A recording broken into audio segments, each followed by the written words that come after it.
નમસ્કાર, હું નીતિન પટેલ. તમે જોઈ રહ્યા છો સમાચાર મેં આગે ન્યૂઝ. હવે જોઈએ આજના સમાચાર. મહેસાણાના સિમંદર સ્વામી તીર્થમાં એક અનોખા પંચાંગનું વિમોચન કરવામાં આવ્યું છે. રાષ્ટ્રસંત પદ્મસાગર સુરેશ્વરજી મહારાજની નિશ્રામાં શ્રી સિમંદર સ્વામી પ્રત્યક્ષ પંચાંગના 7 વર્ષીય શાસ્ત્રાર્થ ગ્રંથના 4 ભાગોનું લોકાર્પણ થયું છે. આ પંચાંગમાં આગામી 100 વર્ષની તિથિ, વાર, નક્ષત્ર, યોગ અને કરણ સહિતની સંપૂર્ણ માહિતી ઉપલબ્ધ છે. આચાર્ય આ પંચાંગ માત્ર જૈન સમાજ માટે નહીં પરંતુ સમગ્ર સમાજના ઉપયોગ માટે તૈયાર કર્યું છે. વિમોચન કાર્યક્રમમાં મોટી સંખ્યામાં શ્રાવક શ્રાવિકાઓ અને આચાર્યો ઉપસ્થિત રહ્યા હતા. આ પંચાંગ આગામી 100 વર્ષ સુધી સમાજને માર્ગદર્શન આપશે. પહેલગામમાં આતંકી હુમલાના વિરોધમાં વિસનગરના યુવાનોએ અનોખી રીતે વિરોધ પ્રદર્શન કર્યું છે. મંગળવારે રાત્રે વિસનગરની કડા ચોકડી પર યુવાનોએ રોડ ઉપર પાકિસ્તાનનો ધ્વજ દોર્યો હતો. યુવાનોએ ધ્વજની નીચે પાકિસ્તાન મુર્દાબાદનું લખાણ લખ્યું હતું અને ત્યારબાદ તેઓએ આ ધ્વજ ઉપર વાહનો ફેરવીને પોતાનો રોષ વ્યક્ત કર્યો હતો. કડા ચોકડી વાહનોની અવરજવરથી ધમધમતી હોવાથી આ ધ્વજ અનેક વાહનો પર કચડાયો હતો. દેશભરમાં પહેલગામ હુમલાને લઈને આક્રોશ જોવા મળી રહ્યો છે. લોકો વિવિધ રીતે પાકિસ્તાન અને આતંકવાદનો વિરોધ કરી રહ્યા છે. વિસનગરના યુવાનોએ પણ આ અનોખી રીતે પોતાનો વિરોધ નોંધાવ્યો છે. પાલનપુર તાલુકા પોલીસ મથકના કોન્સ્ટેબલને એન્ટી કરપ્શન બ્યુરોએ લાંચ લેતા ઝડપી પાડ્યો છે. અંજારમાં પોલીસ કોન્સ્ટેબલ અરવિંદ રવારીને 25,000 રૂપિયાની લાંચ લેતા રંગે હાથ પકડી પાડવામાં આવ્યો છે. ફરિયાદી વ્યક્તિ સામે અગાઉ અનેક ગુનાઓ નોંધાયેલા હતા.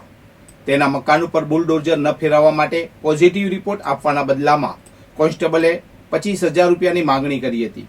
પાલનપુર એસીબીની ટીમે આયોજન કરીને કોન્સ્ટેબલને લાંચ લેતા રંગે હાથ ઝડપી પાડ્યો હતો.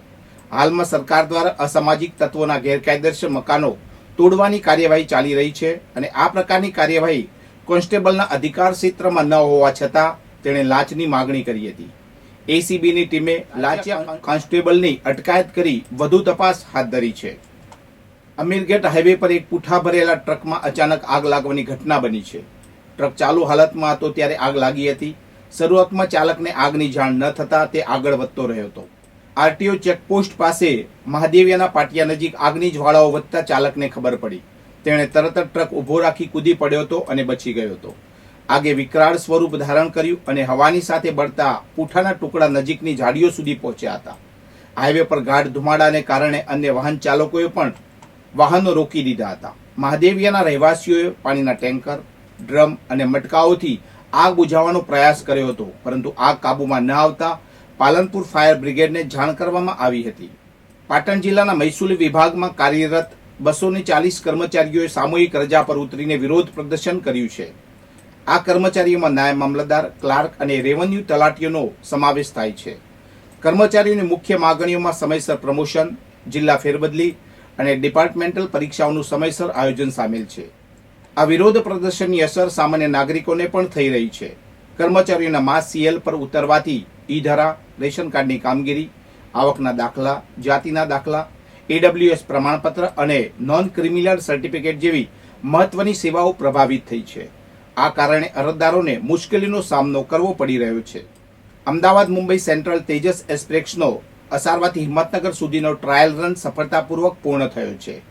આ ટ્રાયલ રન મંગળવારે બપોરે કરવામાં આવ્યો હતો. ટ્રેન બપોરે 12 વાગે અસરવાથી નીકળી હતી અને તે 110 કિલોમીટર પ્રતિ કલાકની વધુની ઝડપે દોડીને બપોરે 1 વાગ્યાની આસપાસ હિંમતનગર રેલવે સ્ટેશને પહોંચી હતી.